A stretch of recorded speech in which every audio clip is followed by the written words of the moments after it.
Hi, I'm Greg Neymar of Edmonton Neighborhoods United, and today I'd like to welcome Jesse Watson.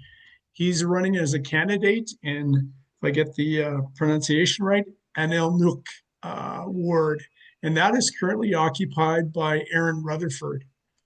Jesse, you're a successful entrepreneur, a business owner. Why did you decide to enter this municipal election? Yeah, no, Greg, thanks for having me. I really appreciate it. Any opportunity to talk about the ward and the city and making a better place, right? Yeah, I am a small local business owner, and I would say like I have a coffee shop, and it's probably the most local thing you can do, right? It's like you hear the good, the bad, and the ugly, mostly good, but people come from all over, police, fire, everything, and you get to really know the community, right? So I started pretty early on that front. We actually revitalized a lot. Calder had its own identity, but it got a little rough. And since opening the shop, it's really transformed it. So as I went through that journey, I was a city employee. I was like a middle manager in operations. And the city's really three things. It's plan, build, manage. And when you talk about planning as a concept, whether it's construction, which I know you probably have heard, it's a little chaotic these days, or it's planning when it comes to infill, everybody has a challenge right now across the city, it seems. And so I kind of felt compelled. I was like, look, I was at the city a long time. I've seen, the belly of the beast, so to speak. I've seen opportunity, but as a middle management in hierarchical pyramid, you can't get much done. So I left the city and I thought, you know what? I have a great business. I have a great team. They're going to support the business as the best they can. And I feel compelled to run. I want to make Edmonton a better place just on that foundational front of like, the planning not really supporting the operation. And operation is even like operation as in your house, your taxes, right? Like you plan something, there's an impact to you as a taxpayer, or you plan something and it's chaotic construction. So I look at that holistically, and that's kind of really why I'm running. Okay, yeah, that's exciting. Okay, I have a question for you. As you know, we kind of got together Edmonton Neighborhoods United around this concept of infill and the new bylaw. But I think a lot of us, as the election approaches, we realize that there's deeper issues.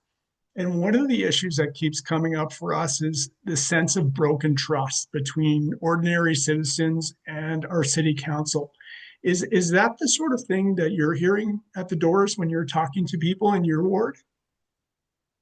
Yeah, so I've knocked on about 24,000 doors now, and I Wow. started pretty early in January because there is an incumbent, and there's the thing called incumbent advantage, right? Where people just sign a name because they know it, right?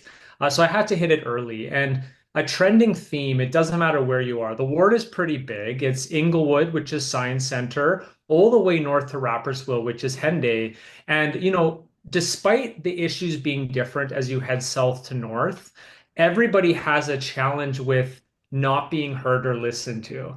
And south of Yellowhead, for example, is big on infill and the unhoused. We dropped a shelter in the middle of a neighborhood, not much consultation. Okay. Infill aplexes, 1016s, upzoning, the zoning bylaw. Nobody feels they were listened to. And then as you head north, it's like, why is my taxes 25% higher? Like our service levels have gone down. I keep emailing, I keep calling, renewals are coming. I don't think we need this in our neighborhood. And the city, I would say is a plan. I'm an economist by my background, but I'm also a planner. I like to caveat I've never worked in planning because most people are planners right now on council, but I know it very well. And so what's happened is planning 101 is community consultation, right? And the city used to have like a very unique approach where we would plan by neighborhood, right? Because every neighborhood in Edmonton it's like the community of communities. And we even have the Edmonton Federation of Community Leagues, which we give money to as a city, which promotes identity. And yet we're trying to rubber stamp the same thing everywhere. And it doesn't work. We've eroded the neighborhood plan. And so we come with these things, fait accompli, I like to call, where it's like the plan's done.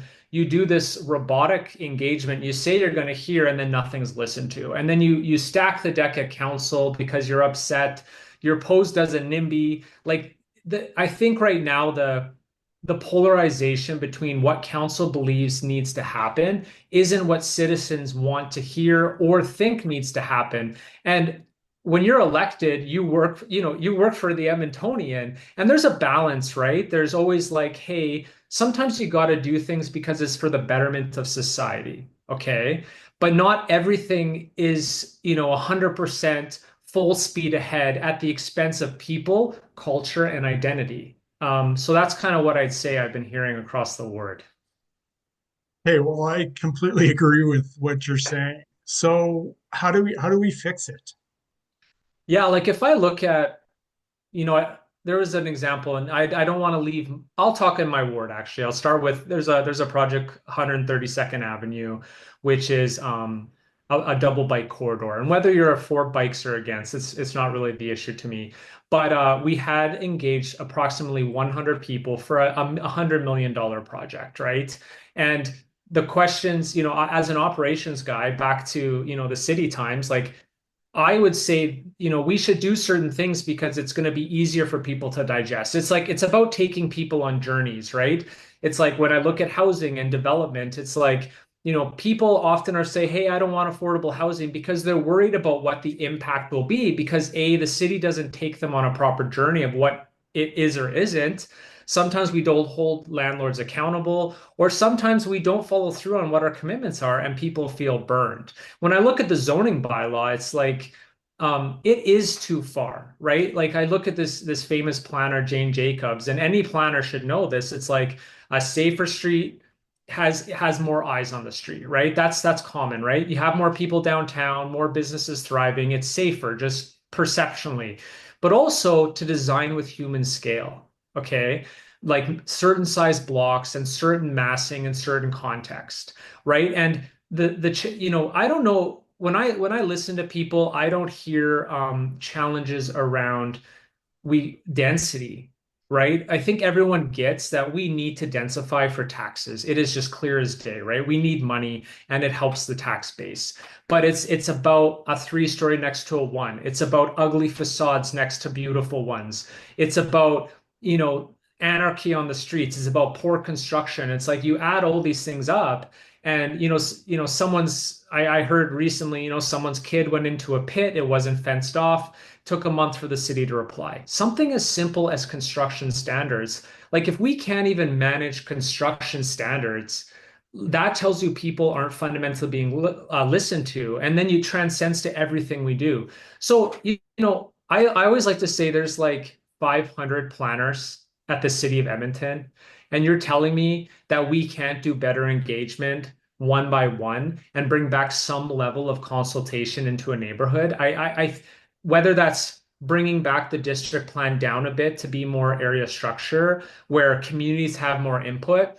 And not to go off on a tangent, but Calder in 1977, long time ago, they had so much infill coming that there was a moratorium on Calder's infill. And infill at the time was duplexes, okay? We're not talking about 8 and 16s.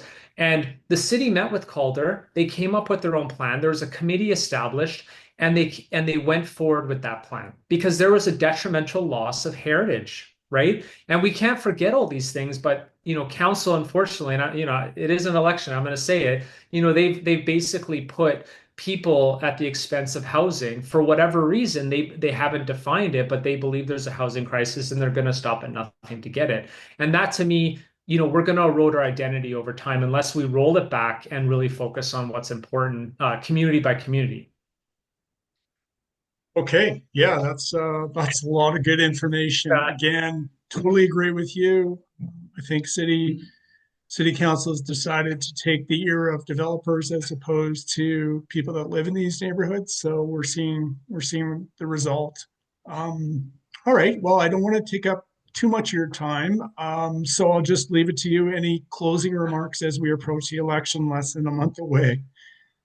well, first off, advanced polls are October 7th. It's True, coming fast. true. Out to vote sports in Carnarvon Community League.